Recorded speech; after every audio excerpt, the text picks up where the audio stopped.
नमस्कार दोस्तों, रुक्मणी क्लासेज के यूट्यूब चैनल में आप सभी का स्वागत है। जैसा कि आप देख रहे हैं, आज हम कक्षा 8 की गणित विषय के बारे में चर्चा करेंगे, जिसमें हमारी पहली प्रश्नावली है परिमेय संख्याएं। तो सबसे पहले हम बात करते हैं संख्याओं की। तो संख्याएं 4 प्रकार की होती है, मुख्यतः संख्याएं 4 प्रकार की होती है। सबसे पहले हम बात करते हैं पूर्ण संख्याएँ, प्राकृत संख्याओं की बात करते हैं। सबसे पहले प्राकृत संख्याएँ। प्राकृत संख्याएं कौन सी होती है? प्राकृत संख्याएं वे होती है जो 1 से प्रारंभ होती है। 1, 2, 3, 4, 5, अर्थात वे संख्याएं जो हम बचपन से पढ़ते आ रहे हैं। जैसे हम पढ़ना प्रारंभ करते हैं तो बचपन से पढ़ना प्रारंभ करते हैं, हम पढ़ना प्रारंभ करते हैं 1 से। तो प्राकृत संख्याएं वो होती है जो 1 से प्रारंभ होती है और अनंत तक जाती है। ये जो सिंबल है या ये जो निशान है, ये है अनंत का, अर्थात वह संख्या जिसका हम गिनती नहीं कर सकते। संख्याएं वहाँ तक जाती है, अनंत तक जाती है। दूसरी बात करते हैं हम पूर्ण संख्याओं की। दूसरी बात हम करते हैं किसकी? पूर्ण संख्याएं। तो पूर्ण संख्याएं कौन सी होती है? पूर्ण संख्याएं वे होती है जो 0 से प्रारंभ होती है और 1, 2, 3, 4, 5 और आगे चलती रहती है और वो भी अनंत तक जाती है। तो प्राकृत संख्याएं कौन सी होती है? 1, 2, 3, 4, 5, अर्थात वे संख्याएं जो 1 से प्रारंभ होकर अनंत तक जाती है, प्राकृत संख्याएं कहलाती है। दूसरी बात करते हैं पूर्ण संख्याओं की। तो पूर्ण संख्याएं वे होती है जो 0 से प्रारंभ होती है। फिर बात करते हैं पूर्णांक संख्याओं की। तो पूर्णांक संख्याएं वे होती है जो माइनस और प्लस दोनों में लिखी जाती है। अर्थात माइनस में अगर हम बात करें तो -2, -1, 0, 1, 2, 3 और ये भी इसी प्रकार माइनस अनंत से अनंत तक जाती। ये संख्या इधर से भी आती है और उधर तक जाती है, अर्थात माइनस में भी चलती है और प्लस में भी चलती है। तो ये संख्याएं 0 के दोनों तरफ चलती है। वो संख्या क्या कहलाती है? पूर्णांक संख्या। अर्थात एक एग्जाम्पल से अगर हम समझना चाहें तो जैसे हम किसी परीक्षा में अंक की बात करते हैं, हमें परीक्षा में नंबर मिले हैं तो किसी को माइनस में भी मिलते हैं, क्योंकि जैसे माइनस मार्किंग होती है कुछ एग्ज़ाम्स में, तो उनमें माइनस मार्किंग भी होती है। तो वे संख्याएँ पूर्णांक होते हैं वो होते हैं पूर्णांक। फिर बात करते हैं हम अपने चैप्टर से संबंधित परिमेय संख्याओं की। परिमेय संख्याओं की बात करते हैं तो परिमेय संख्याएं वे होती हैं जिन्हें हम P/Q के रूप में लिख सकते हैं। किसमें? P/Q के रूप में लिख सकते हैं। अर्थात वे संख्याएं जिन्हें P/Q के रूप में लिख सकते हैं। जैसे मैं एग्जाम्पल के तौर पर लूँ 2/3। तो 2/3 है, यह एक परिमेय संख्या है। और देखिए, प्राकृत संख्याएं, पूर्ण संख्याएं और ये पूर्णांक संख्या, ये सभी संख्याएं परिमेय संख्याएं होती है। क्योंकि अगर हम लिखना चाहें, जैसे 2 को लिखते हैं तो 2/1 लिखते हैं हम इसे, तो यह एक परिमेय संख्या है। अगर बात करें 0, तो 0 भी एक परिमेय संख्या है, क्योंकि 0 भी बटा में 1 होता है। और अगर हम बात करें -2 की या -5 की बात करते हैं, तो इसके बटा में भी हम 1 लेते हैं, या हमेशा प्रत्येक संख्या के बटा में 1 होता है, क्योंकि किसी भी संख्या में 1 का भाग देते हैं तो वही संख्या हमारा आंसर आती है। तो प्रत्येक संख्या के बटे में हमें 1 अवश्य होता है। तो प्रत्येक प्राकृत संख्या, पूर्ण संख्या और पूर्णांक संख्याएं परिमेय संख्याएं अवश्य होती है। लेकिन परिमेय संख्या जैसे 2/3 की अगर हम बात करें तो यह ना प्राकृत संख्या है, ना पूर्ण संख्या है, ना पूर्णांक संख्या है। तो हम, जैसे मैंने क्या कहा कि परिमेय संख्या वो होती है जिन्हें P/Q के रूप में लिखा जा सकता है। अर्थात प्राकृत संख्याओं को, पूर्ण संख्याओं को और पूर्णांक संख्याओं को हम परिमेय संख्या के रूप में P/Q के रूप में लिख सकते हैं। तो अब अगर हम आगे अपने चैप्टर से संबंधित बात करें तो चैप्टर में हमें इसमें कुछ संक्रियाएं दी गई है, जिसमें जैसे संक्रियाओं की बात करें तो जैसे जोड़ संक्रिया, घटाव संक्रिया, गुणा संक्रिया और भाग संक्रिया। मुख्यतः ये 4 संक्रियाएं होती है। अर्थात ये 4 कार्य हमें करने होते हैं परिमेय संख्याओं में, जिसके बारे में अपन बात करेंगे। इससे पहले मैं आप लोगों को बताना चाहता हूँ कि जैसे अगर गुणा में कुछ चिन्ह आ जाते हैं, जैसे हमें कई बार ऐसे दे दिया जाता है प्लस ब्रैकेट में माइनस, तो हम इसमें कन्फ्यूज़न में आ जाते हैं। जैसे प्लस ब्रैकेट में माइनस के 2 आ जाते हैं तो हम यह परेशान हो जाते हैं कि अब इसका क्या किया जाए। तो हम इसके बारे में भी बात करते हैं। जैसे अगर बाहर प्लस हो और गुणा लगा दूं, या ब्रैकेट का जो चिन्ह है इसका अर्थ गुणा होता है, ऑफ होता है, ऑफ यानी गुणा होता है। अगर अंदर माइनस हो तो इसको हम हमेशा माइनस करेंगे, अर्थात ये माइनस है और ये प्लस है तो ये माइनस होगा, ये माइनस के 2 होंगे। अगर बाहर प्लस हो और अंदर भी प्लस हो तो हम इसे क्या करते हैं, अगर दोनों तरफ प्लस ही प्लस हो तो यह जुड़ जाती है या प्लस हो जाती है। और अगर बाहर माइनस हो और अंदर माइनस हो तो क्या हो जाएगा, प्लस हो जाएगा। बाहर माइनस और अंदर माइनस होंगे तो दोनों संख्याएं, अगर ऐसा दिया जाता है माइनस माइनस के 4 तो ये दोनों माइनस माइनस गुणा होकर प्लस के हो जाएंगे और ये संख्या हो जाएगी प्लस के 4। और अगर बाहर माइनस हो और अंदर प्लस हो तो ये हो जाता है माइनस। तो देखो सीधा सीधा याद करने का तरीका है, पहले 2 प्लस के फिर 2 माइनस के, गुणा में 1 माइनस 1 प्लस 1 माइनस 1 प्लस, और जो आया ऊपर और नीचे माइनस और बीच में दोनों प्लस। समझ में आया? हमें क्या देखना है, इस फॉर्मूला को सबसे पहले लिखना है तो ये ऊपर और नीचे 2 प्लस और 2 माइनस, बीच में गुणा का निशान है, फिर 1 माइनस 1 प्लस 1 माइनस 1 प्लस, फिर जो बराबर में आएंगे वो क्या आएंगे, माइनस प्लस प्लस 2 प्लस लगातार और फिर एक माइनस। तो ये जो संख्याएं हैं ये हमें याद करनी है। याद क्या ये हो गई होगी आप लोगों को याद, क्योंकि ये इसी प्रकार होगी, 2 पहले 2 फिर 1 बाय 1 हो जाएगी, फिर आंसर में इस प्रकार आ जाएंगे। तो अब बात करते हैं हम योग संक्रिया की। सबसे पहले किसकी बात करते हैं हम, योग संक्रिया की। तो यह ज्ञात करने के लिए हमें, जैसे हम एक क्वेश्चन उठाते हैं, इसी में से हम अपना पेपर में से ही एक वो ले लेते हैं, एग्जाम्पल ले लेते हैं। एग्जाम्पल नंबर 1 जो है वही ले लेते हैं, सॉरी एग्जाम्पल नंबर 1 ही ले लेते हैं। तो एग्जाम्पल नंबर 1 दे रहा है, अगर साधारणतः अपन बात करें तो एग्जाम्पल नंबर 1 यह दे रहा है कि 3/7 प्लस ब्रैकेट में माइनस 6/11 प्लस माइनस 8/21 प्लस 5/22। तो ये अपना प्रश्न आया हुआ है, ठीक है।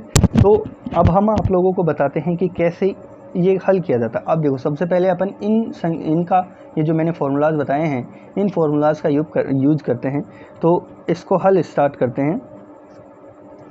तो 3/7 है, कोई चिन्ह नहीं है, इसका मतलब यह संख्या प्लस की है, ऐसे कैसे उतार दी जाएगी।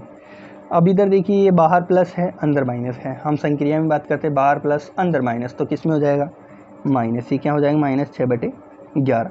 फिर बाहर प्लस अंदर माइनस, बाहर प्लस अंदर माइनस अर्थात माइनस, तो माइनस के 8/21 प्लस 5/22। अब हम बताएं आपको कि अगर संख्या इस प्रकार की हो तो ऊपर की जो संख्या होती है बटा के ऊपर की जो संख्या होती है उसे हम कहते हैं अंश। क्या कहते हैं, अंश। और जो नीचे की संख्या होती है उसे कहते हैं हर। देखिए अब जैसे हम किसी साधारण संख्या को जोड़ करते हैं या योग करते हैं तो सिंपली योग कर लेते हैं। जैसे 2 + 3 किया तो 2 + 3 किया तो आसानी से हम 5 लिख देते हैं कि 2 और 3 क्या होते हैं, 5 होते हैं। लेकिन इसमें हम ऐसे नहीं करेंगे, क्योंकि अगर हम इसमें ऐसा करते हैं तो जैसे ये दोनों ऊपर की हो जाएगी नीचे की हो जाएगी, तो ये गलत हो जाता है। हम इसमें क्या करते हैं, ये जो नीचे की संख्याएं हैं जिन्हें क्या कहते हैं, हम हर कहते हैं, इन हर का लघुत्तम लेते हैं। क्या लेते हैं, लघुत्तम। इनका लघुत्तम ज्ञात करते हैं। और लघुत्तम किस प्रकार से ज्ञात किया जाता है, नीचे की जो संख्याएं होती है इन संख्याओं को एक साथ, आप लोगों को लघुत्तम पिछली क्लासों में सिखाया गया जा चुका है, लेकिन मैं फिर एक बार बता देता हूँ। नीचे की संख्याओं को एक साथ लिख लेते हैं, 11, 21 और 22। सबसे पहले सबसे छोटी संख्या जिसका हम इसमें भाग दे सकते हैं, तो 1 का भाग तो सब में जाता है, 1 के बाद 2 का भाग देते हैं। 2 का भाग जाता है 7 में, नहीं जाता, 11 में नहीं जाता, 21 में नहीं जाता, 22 में अगर हम बात करें तो कितनी बार जाता है, 11 बार। क्या अभी इनमें से किसी में 2 का भाग जा रहा है, नहीं जा रहा। बात करते हैं 3 की, तो 3 का भाग देखिए 7 में जाता है, नहीं जाता, 11 में नहीं जाता, 21 में जाता है 7 बार, 11 में नहीं जाता। अब सबसे बड़ी संख्या जिसका भाग जाता है, देखिए 7 अभाज्य संख्या है, 11 अभाज्य संख्या है, तो 7 का भाग देंगे, इसमें 11 ये 1 बार चला गया, और ये 11, फिर से 11 अभाज्य संख्या है, तो 11 में 11 का भाग एक बार, एक बार, एक बार और एक बार। हमारे पास क्या आ गए, 11 गुणा 7 गुणा 3 गुणा 2, क्या क्या है हमारे पास, 11 गुणा 7 गुणा 3 गुणा 2 आ गए।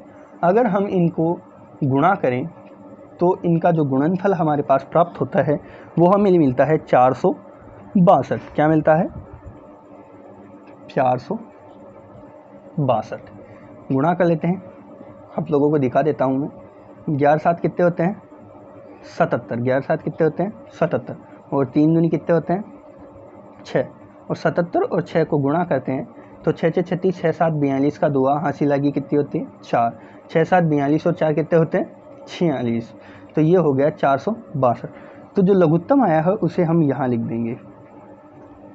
तो हमारा एक फॉर्मूला होता है कि हर जो है उसका क्या करना, भाग देना है लघुत्तम में। लघुत्तम क्या है अपने पास, 462। तो हर का भाग लघुत्तम में देना है और जो भी आता है उसको अंश से गुणा कर देना है।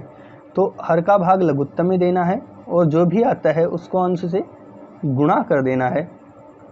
तो जैसे देखते हैं, हर का भाग 7 का भाग देना है 462 में और फिर उसको गुणा करना है किससे, 3 से। तो अगर मैं आपको एक दे के दिखा देता हूँ, बाकी मेरे को मैं स्वयं निकाल के लिख दूंगा। जैसे 462 है, उसमें किसका भाग देना है, हर का। हर क्या है, 7 है, पहला हर है 7। तो 7 का भाग दिया तो 7 छिंग कितने होते हैं, 42। 7 छिंग 42, बच्चे कितने, माइनस करने पर 4 बचते हैं, 2 बचते हैं और 7 छिंग 42 आते हैं। पूरी पूरी बार भाग गया, 66 आ गए।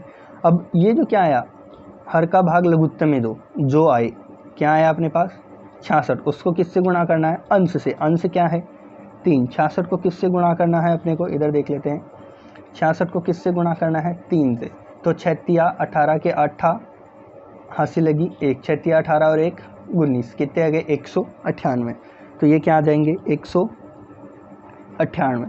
उसी प्रकार हम हल करेंगे तो ये आते हैं 7 और 6, इसका आ जाएगा 252 और इसका आ जाएगा 21, ये हो जाएगा 176।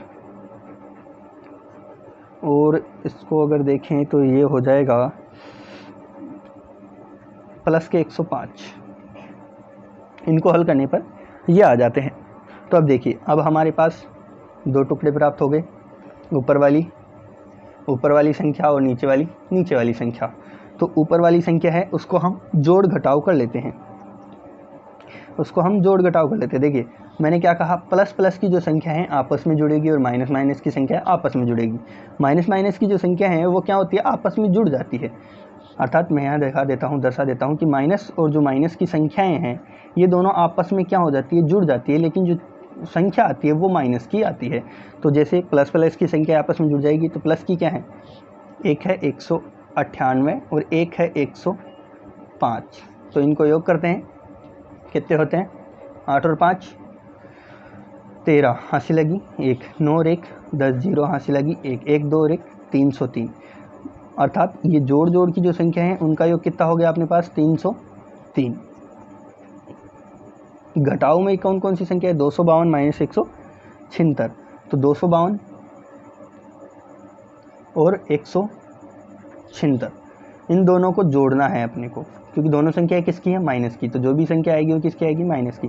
6 और 2 8, 7 और 5 12 हासिल लगी 1, 2 और 1 3 और 1 4, कितने आ गए माइनस के, 428 बटा में 462। अब अगर आगे अपन बात करें तो देखिए 462 आगे। अब ये संख्या जो है प्लस की वो अपनी छोटी संख्या है और माइनस की जो संख्या है वो बड़ी है। अर्थात हम माइनस की संख्या में से प्लस की संख्या को घटाएंगे और जो संख्या आएगी वो अपनी किस में आ जाएगी, माइनस में आ जाएगी। तो 428 में से क्या घटाएंगे हम, 303 घटाएंगे। क्यों, क्योंकि 303 में से 428 घटा नहीं सकते। तो जो घटाएंगे वो संख्या आएगी किसकी, इस चिन्ह हम इसी प्रकार लगाएंगे ताकि जो संख्या आए वो हमारे माइनस में आ सके। तो 8 में से 3 गए तो 5, 2 में से 0 गए तो 2 और 4 में से 1 गए तो 3। तो संख्या क्या आएगी, माइनस के 125, माइनस के 125। 25 और बटे में कितने आ गए 462 और यही हमारे क्या आ गए आंसर। तो इस प्रश्न में हमने जोड़ और घटाव दोनों संक्रियाएं देख ली। अर्थात देखो ये जोड़ संक्रिया हो गई ये वाली इन दोनों के मध्य, और ये जो आए ये दोनों हो गई घटाव संक्रिया। तो हमने इसी में जोड़ संक्रिया और इसी में घटाव संक्रिया देख ली। अब हम नेक्स्ट प्रश्न की ओर बढ़ते हैं। तो उसमें हमें मिलेंगे गुणा संक्रिया और भाग संक्रिया।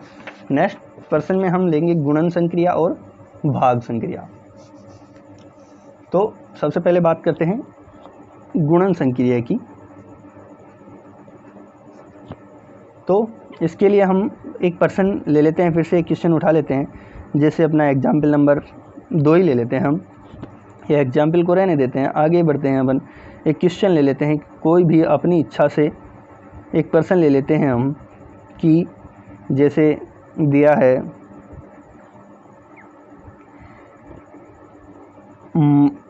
-2/3 इंटू 3/5 प्लस 5/2 माइनस 3/5 इंटू 1/6। ये गुणन संक्रिया है, यहाँ माइनस का है। तो मैं इसको हल करने से पहले आप लोगों को एक नियम बताता हूँ। वो नियम कहलाता है बोर्डमास का।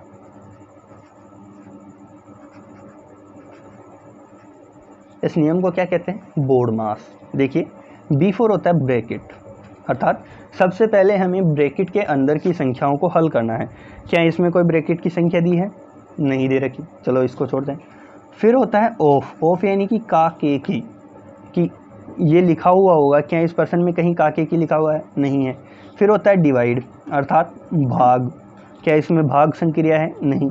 फिर होता है मल्टीप्लाई अर्थात गुणन संक्रिया, तो क्या इसमें गुणा है, अर्थात हम सबसे पहले इन गुणा को हल करेंगे, सबसे पहले हम इन गुणा को हल करेंगे। फिर होता है एडजॉइंट जोड़ की, फिर होती है जब इनका हल आ जाएगा तो हम जोड़ करेंगे और फिर करेंगे घटाव वाली संक्रिया।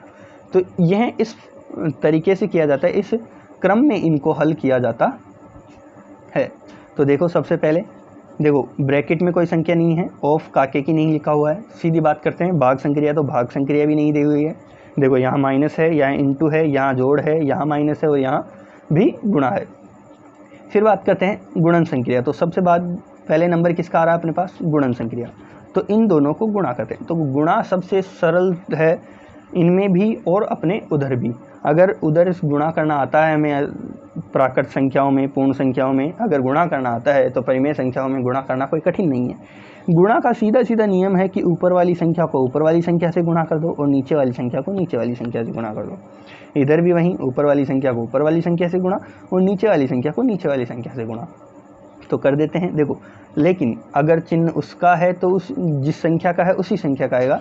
जैसे हमने पिछले उसमें बताया था कि अगर प्लस और माइनस गुणा होते हैं तो माइनस की संख्या आएगी, प्लस और प्लस गुणा होते हैं तो प्लस की संख्या आएगी, माइनस और माइनस की संख्याएं गुणा होती है तो प्लस की संख्या आएगी, और माइनस और प्लस की संख्या गुणा होती है तो भी माइनस की संख्या आएगी।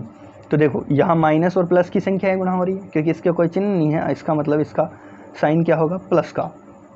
तो ये दोनों संख्याएं गुणा होगी, ऊपर वाली से 3 गुना कितने हो जाते हैं 6, माइनस के बटा 5 कितने हो जाते हैं 15। ये प्लस संक्रिया ऐसे कैसे 5/2 ऐसे कैसे। फिर माइनस 3 1 से गुणा होता है 3 और 5 6 से गुणा होते हैं 30। तो देखो क्या इनमें साधारणतया कोई हल हो रहा है, तो अब इसका करते हैं अपन हल। देखो ये क्या है अपना अंश, क्या है अंश, और ये क्या है नीचे वाला हर। ऊपर वाला अंश है और नीचे वाला हर है। मैंने क्या कहा था, हर वाली जो संख्या है उनका क्या लेना है अपने को, लघुत्तम। हर में क्या है 15, 2 और 30, इनका क्या लेना है अपने को लघुत्तम। सबसे छोटी संख्या जिसका भाग जाता है 2 का, 15 में नहीं जाता, 2 में 1 बार जाता है, 30 में 15 बार जाता है। फिर देखते हैं 3 का, दूसरी छोटी संख्या 3, 5 दिया 15, 1 नहीं 5 बार। फिर जाता है 5 का, 1 1 और 1, क्या क्या आ गया अपने पास 5 गुणा 3 गुणा 2, 5 कितने होते हैं 15, और 3 दूना कितने होते हैं, सॉरी 5 15 और 15 दूना 30, 15 दूना 30, इनका गुणन क्या आ गया अपने पास 30, गुणनफल क्या आ गया, लघुत्तम क्या आ गया अपने पास 30 आ गया, लघुत्तम क्या आया 30 आया।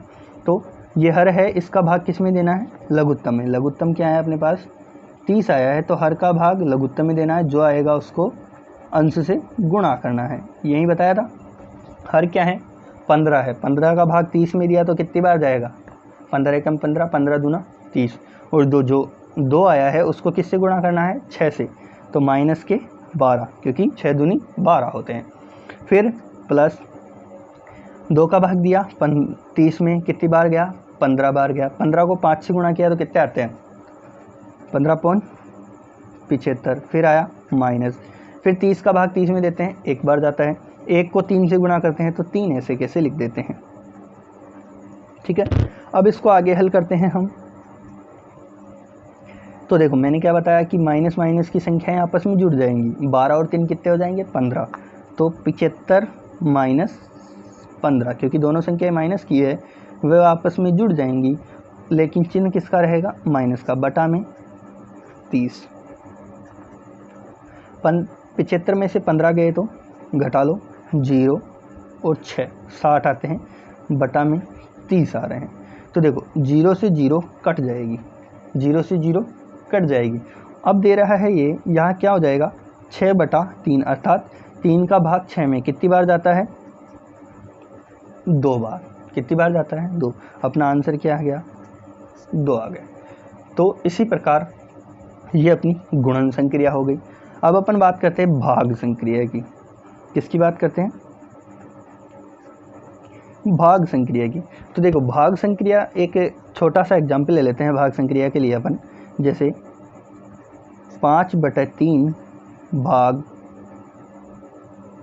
4/5, ये हम एक छोटा सा एग्जाम्पल ले लेते हैं। देखो भाग संक्रिया में अपने को यही करना है जो अपन गुणन संक्रिया में कर रहे हैं, लेकिन केवल इतना ही करना है कि भाग के आगे वाली जो संख्या है, भाग के आगे वाली जो संख्या है, ये कुछ इस प्रकार से समझाता हूँ मैं कि ये एक आदमी है, देखो ये बटा है, ये दोनों हाथ हो गए, ये इसका सिर हो गया, ये और ये इनके पैर हो गए। अगर इस भाग को हमें गुणा में बदलना है 5/3, अगर इस भाग को हमें गुणा में बदलना है तो इस आदमी को उल्टा करना पड़ेगा, अर्थात ये जो है 4 है, इसका सिर है उसको नीचे ले जाएंगे, और ये जो पैर है उसके 5 हैं उनको ऊपर ले जाएंगे, अर्थात ये जो आदमी है इसको उल्टा कर दिया भाग में लाने के लिए। समझे आप कि इनको जो भाग है उस चिन्ह को माइनस में बदलने के, गुणा में बदलने के लिए, सॉरी, भाग के चिन्ह को गुणा के चिन्ह में बदलने के लिए भाग के आगे वाली संख्या को उल्टा कर दिया जाता है। तो मैंने इसको एक एग्जाम्पल द्वारा समझाया है कि ये एक एग्जाम्पल है, उसी एग्जाम्पल के बेस पर हम समझाने की कोशिश कर रहा हूँ कि इस व्यक्ति को इस प्रकार दर्शाया और हमने इसको उल्टा कर दिया। वहीं अपन ने पर्सन में किया, नीचे क्या था 5, उसको ऊपर ले आए जो इसकी टांगे हैं, और ऊपर क्या है 4, उसका सिर है, उसको अपन ने नीचे दे दिया। तो फिर वहीं गुणन संक्रिया हो गई, ऊपर की संख्या ऊपर वाली से गुणा, नीचे की संख्या नीचे वाली से गुणा, और 5 25 और 4 तिया 12। क्या आपस में करते हैं, किसी प्रकार नहीं करते, करते हैं नहीं करते, और यही अपना क्या हो जाएगा, इसका आंसर हो जाएगा। तो यह क्या हो गई, अपनी भाग संक्रिया हो गई।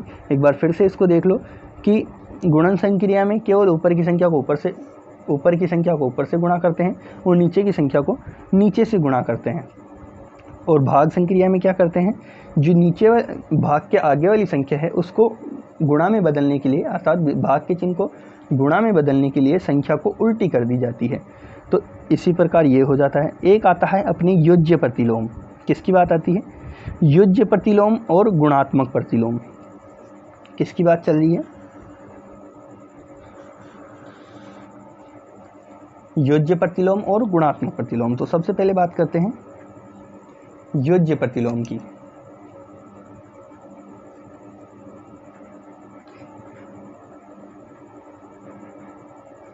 योज्य प्रतिलोम, अर्थात वह संख्या जिनका मतलब अपने को पर्सन में दिया जाएगा। जैसे अगर मैं मान लूँ कि अपने को क्वेश्चन में दिया है -7/19 ये दिया हुआ है और इसका योज्य प्रतिलोम ज्ञात करने के लिए कह रहा है, तो यह वह संख्या है, ये मतलब योज्य प्रतिलोम वह संख्या होती है जिसको इसमें जोड़ने पर इसका जो आंसर आए वह 0 हो जाए, अर्थात वह आंसर क्या आ जाए 0।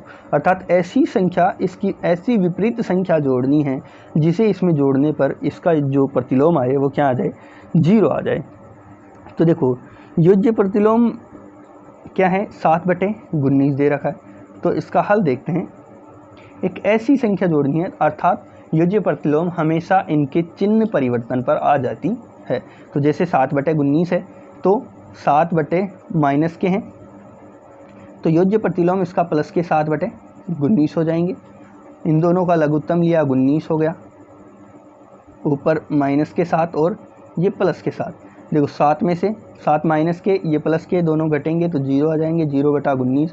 अगर 0 में 19 का भाग दोगे तो क्या आएगा 0, अर्थात इनको दोनों को योग करने पर क्या आ गया 0 हो गया। अर्थात 7/19 का योज्य प्रतिलोम क्या हो गया -7/19 का 7/19, -7/19 का योज्य प्रतिलोम क्या आ गया 7/19। उसी प्रकार हमसे गुणात्मक प्रतिलोम पूछता है, गुणात्मक प्रतिलोम।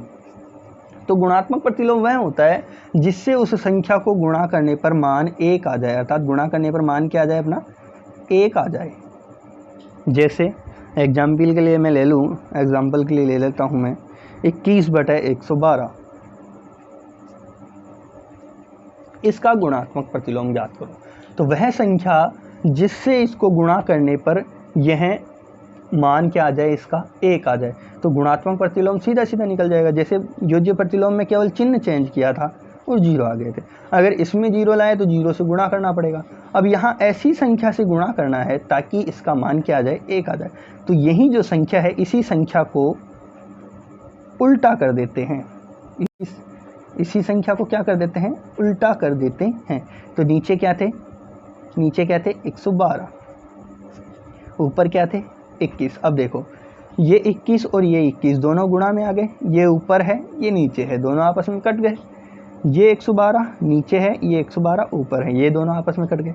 तो कटने पर 1 हमेशा बचता है, क्योंकि भाग देने पर शेषफल भागफल कम से कम 1 जरूर आता है।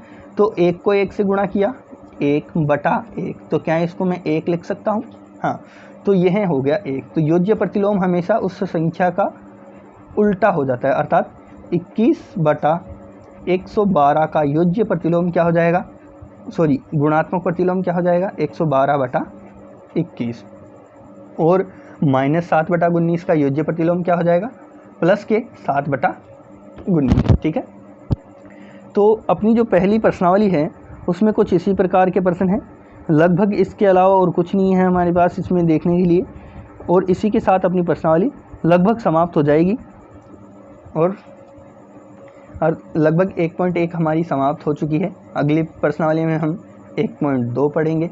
तब तक के लिए धन्यवाद, और आप लोग इस प्रश्नावली के समस्त प्रश्नों का हल कर लीजिएगा। धन्यवाद।